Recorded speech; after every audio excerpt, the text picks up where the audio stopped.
శ్రీకాకుళం జిల్లాలో సంక్రాంతి సంబరాలు అంబరాన్ని తాకుతున్నాయి. నిన్న భోగితో మొదలైన సంక్రాంతి సంబరాలు ఈ రోజు మకర సంక్రాంతి పర్వదినాన్ని పురస్కరించుకుని పిల్లలు పెద్దలు ముసలి అనే తేడా లేకుండా అందరూ కూడా రోడ్ల మీదకు వచ్చి గాలిపటాలు ఎగరవేస్తూ ఆనందంతో సంక్రాంతి సంబరాలు జరుపుకుంటున్నారు.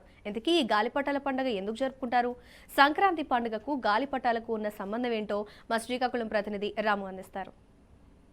సరదాల సంక్రాంతి అంటే రెండు తెలుగు రాష్ట్రాల్లో జోసు మామూలుగా ఉండదు. సంక్రాంతి అంటే ఇళ్ల ముందు రంగురంగుల ముగ్గులతో ఇంటిలో పిండి వంటలతో సరదాగా జరుపుకుంటారు. కానీ ఇక్కడ మనం చూస్తున్నట్టయితే సంక్రాంతి సందర్భంగా గాలిపటాలు గాలిలో ఎగరేసుకొని సంక్రాంతి పండుగ అనేది ఘనంగా జరుపుకుంటున్నారు. అయితే ఈ సంక్రాంతి పండుగకి గాలిపటాలకి ఎంతో అనువైన బంధం ఉందని మాత్రం ఇక్కడ వాళ్ళు చెప్తున్నారు. అయితే ఈ సంక్రాంతి పండుగ రోజు ఈ పిండి వంటలే కాదు, ఆ రంగురంగుల ముగ్గులే కాదు, గాలిపటాలు కూడా ఎగరేస్తున్న కొంతమంది మహిళలు మనతో పాటు ఉన్నారు. వాళ్ళతో మాట్లాడే ప్రయత్నం చేద్దాం. అమ్మ నమస్తే.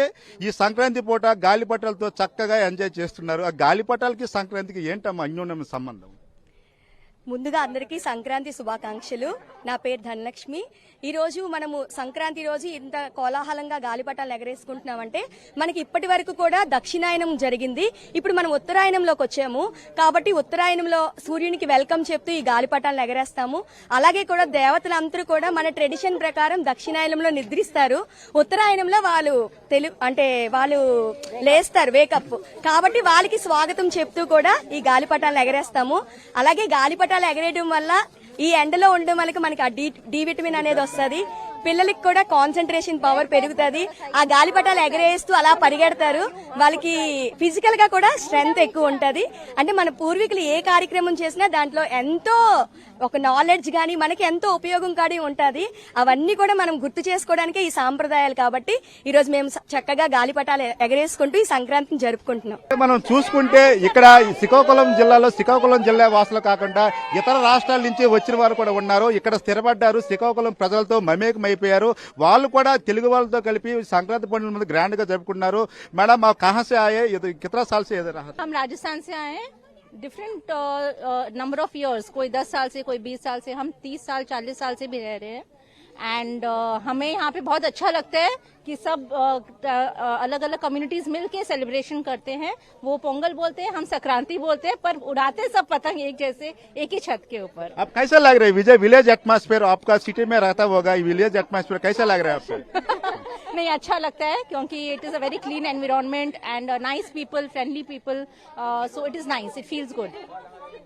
तेलुगु ट्रेडिशन कैसा लगता है आपको? बहुत ही अच्छा बहुत अच्छा लगता है. हमारे लिए तो नया एकदम. आप कैसा लग रहे हैं संक्रांति फेस्टिवल तेलुगु लोग? हाँ, बहुत अच्छा लगता है. हमें सबके साथ मिलके बनाना बहुत अच्छा लगता है. सब सेलिब्रेशन करते हैं एक साथ, तो अच्छा लगता है. మనం చూసుకుంటే ఒక రాష్ట్రంలోనే కాదు ఇతర రాష్ట్రాల నుంచి వచ్చిన వాళ్ళు కూడా ఈ సంక్రాంతి పండుగ ఘనంగా జరుపుకుంటున్నారు. సంక్రాంతి పండుగని చాలా బాగుంది, ఇక్కడ విలేజ్ ట్రెడిషన్ ఏదైనా బాగుందని చెప్తున్నారు. सर ये है कि मैं न्यूली मैरिड कपल हूँ और मेरे हस्बैंड लास्ट 3 साल से यही वर्किंग मतलब फैक्ट्री में करते हैं वर्क.